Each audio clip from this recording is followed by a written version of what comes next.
Hi, I'm Dr. Kevin Mailo, and you're listening to the Physician Empowerment Podcast.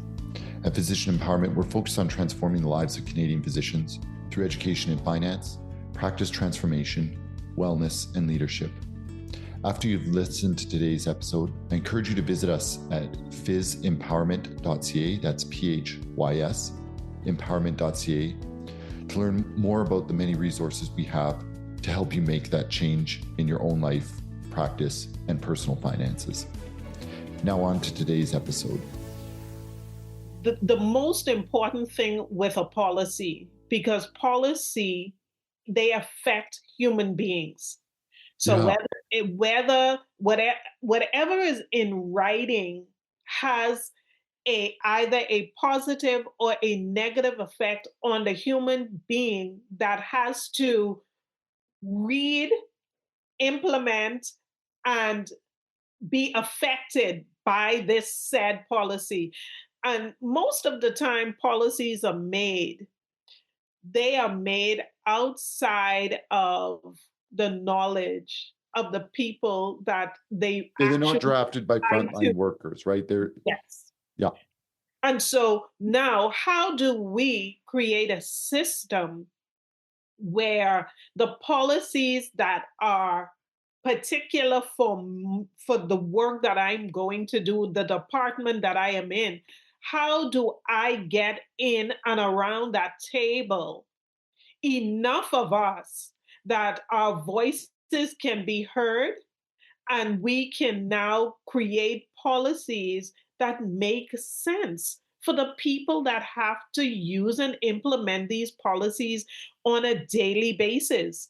That's where we need to start looking, having those deeper conversations about how can we truly be not only diverse, not only inclusive, but equitable. How can we be fair to this group of people? Because we can't have broad sweeping policies for emergency department and then you want to take it over to med surge. Med surge and emergency department are totally different. And even if you had a policy, it doesn't work in outpatients department with ambulatory care patients that are not acutely ill. So, what are the things that we need to do in our department that affects each department? How do I get enough people to sit around and say, this is a good policy, let's implement this, or this is a bad policy, we need to trash this? And actually trash it, right? Rarely are things trashed. And, I think, to my work in the emergency department and, you've got let's say a very sick, complex patient, and there are all of a sudden a whole bunch of tasks to do. Not every task can be a top priority. That's not what prioritization is. It's unsafe to try to do everything at once. Right. And so, I worry in healthcare, we've lost that sense of core mission and fundamental. Right. And if you want my very blunt opinion, the core mission is frontline worker safety. Yes. That as soon as frontline workers feel valued, listened to, and safe in every dimension, physically safe, emotionally safe, safe in relation to patients in the public, safe in relation to each other, safe in relation to management, that's when you get real buy-in. That's when you get people who stand up and say, I feel like I'm part of something bigger here. I want to be a leader. And you begin to attract dynamic leadership, yes. Right? Because the conversation is always about patient safety, patient outcomes, right? God forbid whatever makes it onto the news. And I understand that perspective from the view of political leadership and senior healthcare leadership. It looks bad, but it's a symptom of a broken system, a system that people no longer want to work in, right? That's interesting. It's interesting because in healthcare, we know the smallest inconspicuous thing can have the biggest be the biggest detriment to the life and limb of an individual. And it's these small little things. And if they would take that mindset that these small, you're saying, oh, this is just a little thing. Why are you making such a big deal out of this? Just do your work, is pretty much what they're saying. And you're saying this thing is going to explode. I think we talked about the abscess before, right? It starts off so small, you don't even know it, and then it becomes painful, and the larger it becomes, the more painful it is. And this is what is happening even in our healthcare system. And you are right. Let's fix every level, every relationship, fix the emotions, fix the psychology, fix the social issues within the workplace, fix those relationships, and you are going to have people that are going to absolutely want to come to work. There would be, I'm sure you would see a reduction in call-ins, Well, that's exactly sick it. days. People think it's expensive. No, what's expensive is the people who are burnt out and can't go in another day to work and they call in sick. It's the Exactly. people that quit. It's the people that retire early.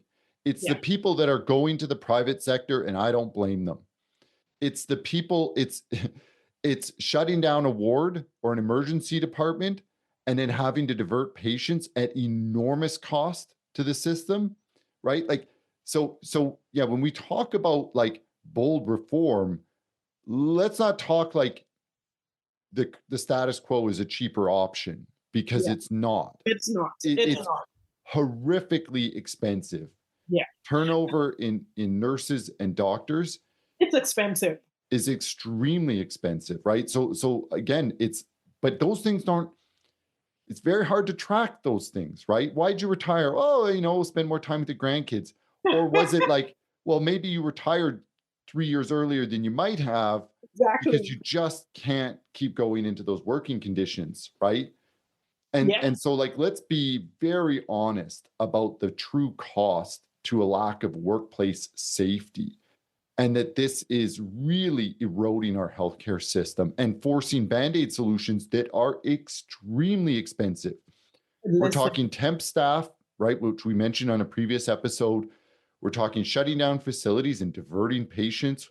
We're Yeah. talking private pay options that are expensive, but we're here to make benchmarks.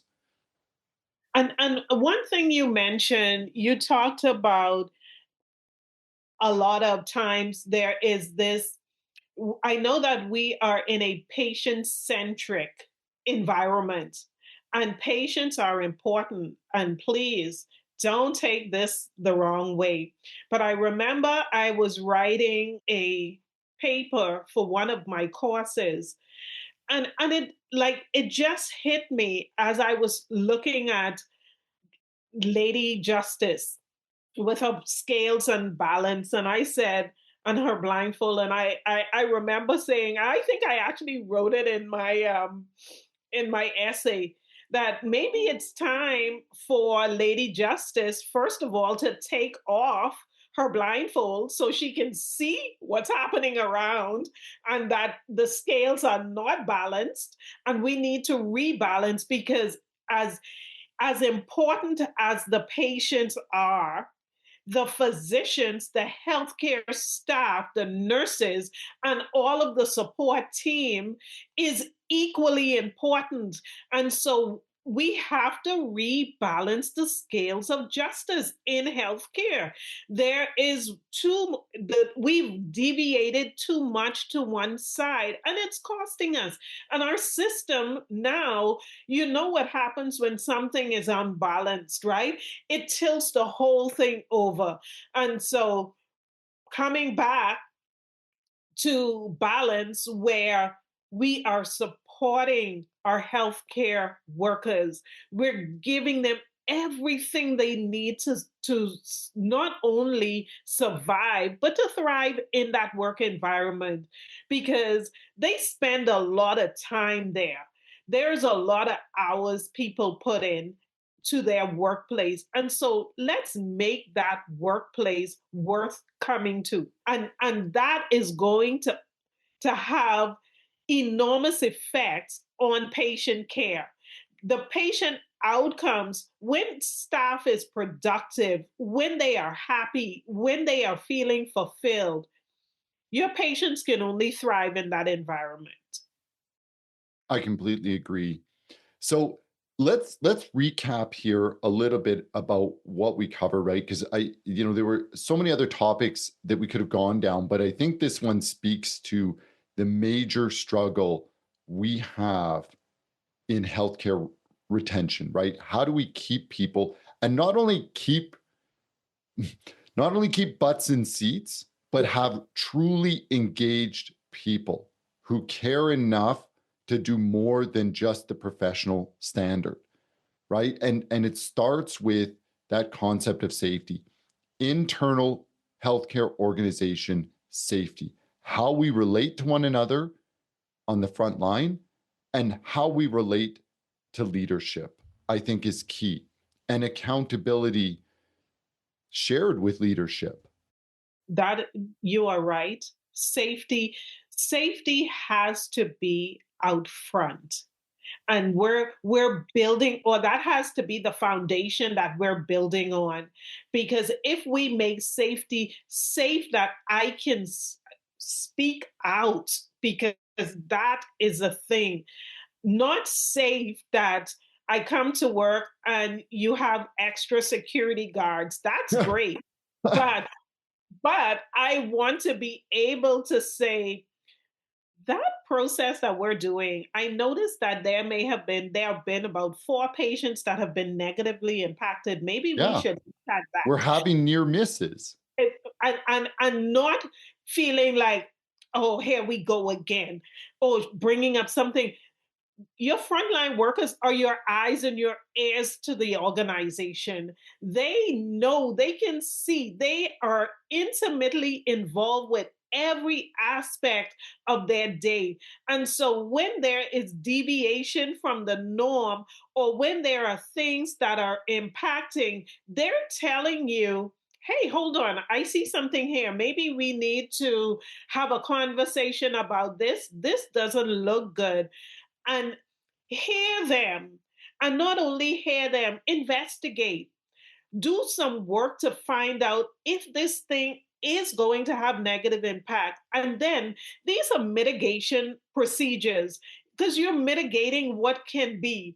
They're telling you, oh man, I see, we're breaking, like we're bending to the point where we're gonna snap. Let's change around some things. How can we make this better? You hired the best of the best, the most intelligent. You hired the most qualified to be in your organization. Respect their knowledge, respect their skill, respect what they bring to the table, and take that and apply that to your policy, because now you you're gonna have that safe environment that you're looking for Yeah, your these are workers. highly educated, highly experienced people that need to be listened to. Absolutely. Absolutely. Every doctor, every nurse, every pharmacist, every respirologist, you name it, every phlebotomist, they all had to go through a period of training. And the thing is, the interesting thing, we talk about medicine being a practice, which means this is present continuous. We're always in this place of practicing, because things are changing, things are evolving. And as they are evolving, because I have eyes on the ground, eyes on the patient, eyes on the processes, I can tell you without a shadow of a doubt, things are not working. And so kudos to the doctor in BC who used her voice to advocate not only for herself, but for her colleagues and for the patients. And I feel like there's going to be a positive outcome Yes, from this. And without question. And this is, I think, a lead up to administrators, to healthcare organizations and authorities to say, hey, listen, let me look at this. Let me pay attention and let me not read the fluff, but let me get to the root of what this issue is, and let me see how I can stop this from happening in my own institution. And I think that's where these are all lessons to be learned. And this is something that's tackled on multiple fronts. And it really does require courage from the very highest levels Yeah. of the healthcare system, right up until ministries of health in Canada, which means it's hard. It's very hard. And it even implies a conversation with the public. Oh, yes. Right. And that again is hard, but somebody needs to step into that role and say this, because we're at the definition of insanity. I mean, insanity is doing the same thing over and over again, expecting a different result, right? More cash injections Yeah. into, straining provincial budgets that already cannot meet their obligations, leadership and workflows that just have been essentially the same, very little change. And you talked about patients. I don't think we and healthcare authorities are doing enough in terms of patient town halls. You have to have them regularly. You have to have them to really educate your public, because your public is also fighting with Google and Yeah. Oh, that's like a whole other episode. and Chat GPT. And so No, it is. It is a huge issue because it creates this expectation, right? For a whole bunch of scientific and practical reasons is not going to apply in your case. and the because what the public doesn't understand a lot is context is important. You can feel a certain way and you can go and Google, oh, I feel like my nose is clogged, I can't do this, and then it can take you anywhere from sinusitis to a polyp or a tumor in your nostrils, deviation of your septum. Like the differentials will be endless, and the human mind is so interesting that I don't know if it happens to you. You look at something and then all of a sudden you feel like it's happening in your body, right? It's like, am I really itching? Oh man, that something must be happening. Oh, That's no. I one mean, of this the feeds, symptoms. yeah, no, this feeds, individual, but even collective neuroses. And so, yeah, there's just so many facets to tackle this notion of, yeah, like coming back to the healthcare worker. Yeah. So I'm so grateful that we talked about this, because I feel like this is a conversation we as a profession need to have very seriously amongst ourselves, right? And internally amongst, I'll address this to Canadian physicians. I know we've got a large global listenership, and I would encourage everybody in whatever healthcare system you're working in to start to have an honest conversation about your inherent worth. Not like, oh, our physician group sees so many emergency department visits per year, or our surgical group does so many publicly funded surgeries. No. We as individuals and collectively have value, human value, and need to be in a work environment that respects that. And then from there, we can begin to advocate as a group, right? So again, coming back to our physician, I know we got to wrap up here. I know we keep going on and on. Coming back to our physician in BC who got that support from other fellow physicians going, no, like it's bad. And we deserve to have safe working conditions. And so it starts with us. And then the message gets carried forward to the healthcare systems we work in, demanding better working conditions, right? And again, this applies not only to physicians, but to nurses and other frontline staff who are facing, near identical issues. So So yeah, I think it's so important that we just acknowledge our own worth and we're not just task doers. We're not just operating on a very technical level here. We operate on a very human level in what is supposed to be a human system. Yes. Oh, that is the nail right there, that you hit it right on the head. Yeah. This is a human system. We're human beings, and we deserve to be respected. We would deserve to be heard. For every healthcare worker out there that may listen to this podcast, you are important. The work that you do is important. Our society can only thrive when people are healthy. You Yeah. can have as much intelligence or This is it. degrees as you like, but if you are Oh, unhealthy, yeah. it it severely impacts the work that you can do in the community. And so for our healthcare workers, our doctors, our nurses, listen, you are valuable. We need you, but we need you also to be safe in your work environment. And if you're not feeling safe, then you need to find a way.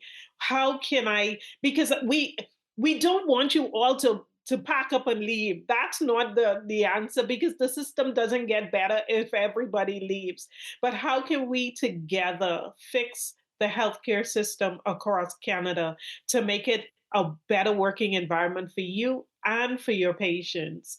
So, continue to do the great work that you do, and continue to find a safe place for yourself, for you to recharge, for you to be able to talk to someone about the things that you are feeling, going through, and how to navigate that in the workplace.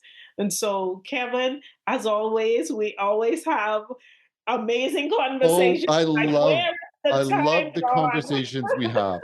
I love them because yeah, it's something real. And Yeah, so thank you so much for being on the show, Jayna. Thank you thank, so much. thank you. Thank you so much for listening to the Physician Empowerment Podcast. If you're ready to take those next steps in transforming your practice, finances, or personal well-being, then come and join us at physempowerment.ca, PHYS empowerment.ca, to learn more about how we can help. If today's episode resonated with you, I'd really appreciate it if you would share our podcast with a colleague or friend, and head over to Apple Podcasts to give us a 5-star rating and review. If you've got feedback, questions, or suggestions for future episode topics, we'd love to hear from you. If you want to join us and be interviewed and share some of your story, we'd absolutely love that as well. Please send me an email at kmailo@physempowerment.ca. Thank you again for listening. Bye.